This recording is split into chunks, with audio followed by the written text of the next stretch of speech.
ANSI B56.1 requires forks to be inspected at intervals of not more than 12 months for a single ship operation, or whenever any defect or permanent deformation is detected.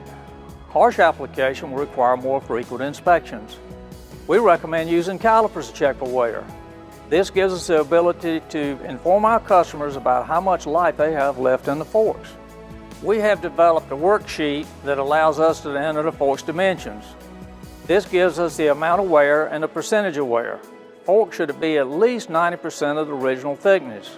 So when they are 10% worn in the heel area, they should be replaced with new forks. 10% wear equals 20% reduction in capacity.